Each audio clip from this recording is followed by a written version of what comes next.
And Vedi, thank you so much for joining us on NewsX World with that perspective. Meanwhile, Russia has launched a fresh wave of drone attacks on Ukraine overnight, killing 3 people, including an infant. 18 others were injured in Kyiv, including a pregnant woman. Fires broke out in multiple residential buildings on both sides of the city, with debris from downed drones sparking major blazes. Kyiv's mayor has said that a government building was on fire after Russia attacked Ukraine. In the northeast, a separate Russian strike on the Sumy region killed 1 person and injured several others, including a 9-year-old child. And in the southeast, at least 15 were wounded in a drone attack. As explosions echoed across central and western Ukraine, Poland scrambled Allied aircrafts to safeguard its airspace, citing the intensifying Russian strikes. Professor Veselin Popovsky, Professor and Vice Dean at Jindal Global Law School, joins us on the broadcast. Mr. Popovsky, Professor Veselini, I want to understand from your perspective, where do you think this particular war is now heading? Because there continues to be a continued stalemate at this point in time as far as talks are concerned. So, in the absence of any talks, there is no question of even a temporary ceasefire. Keeping that in mind, Professor Veselin, where exactly is this war headed? Thank you, David. Always a pleasure to be with you in NewsX. Well, there are talks, but only talks, nothing else. That's the problem. There were many talks over the last 8 months since Donald Trump is president. He keeps talking, but he keeps doing nothing.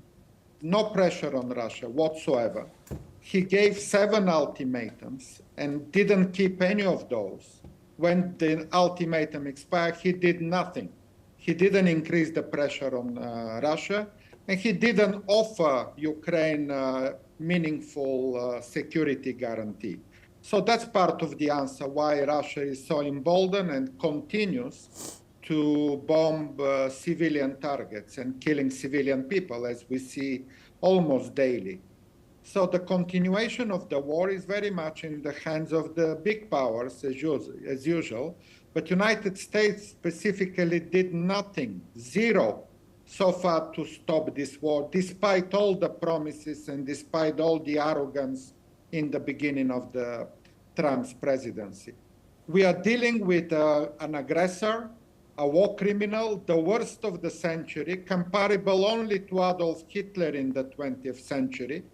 And for that matter, I guess talks are not even necessary. There needs to be a strong pressure, sanctions, increasing sanctions on Russia, including military deployment, no-fly zone over Ukraine, including blockade over Kaliningrad, including freezing of all Russian assets in all Western banks, including embargo on buying Russian products, oil and gas in particular, because that's where most of the money comes from, exporting oil and gas.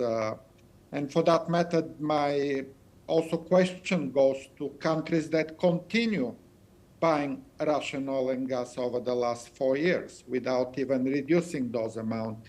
That basically fuels the war, that basically gives Putin more munitions, more bullets, more soldiers, more equipment, more drones. The drones you mentioned, Erika, that bomb and kill civilians, often are also a result of absolutely no embargo on buying Russian oil and gas. The Russian economy has transformed itself into a military economy. 40% of the Russian economy goes into producing weaponry. And for that matter, the world should be united. Well, the Europeans are united, for that matter. They're the ones that send a very strong message and also doing a lot in terms of sanctions, in terms of attempts to gather global support against Russia. The talks that the European Union and NATO members continue to attempt is there, but kind of the rest of the world is silent and passive on that. But at the same time, Professor Veselin, why do you think some of the sanctions and other economic measures have not worked so far?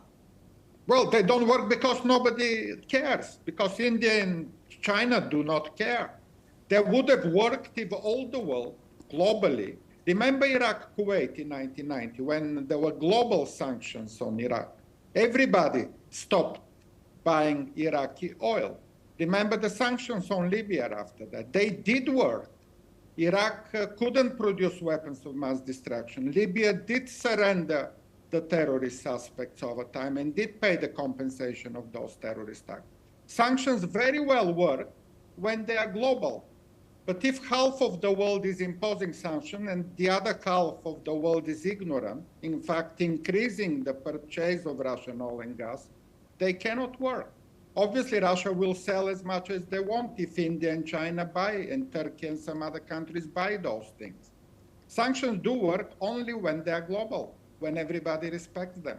For that matter, we need United Nations to get together, really to be united. But it is impossible because of the veto of the same Russian Federation. So we need to change the UN Charter, eliminate the veto, and impose global sanctions without asking the big powers like Russian Federation and China about those sanctions.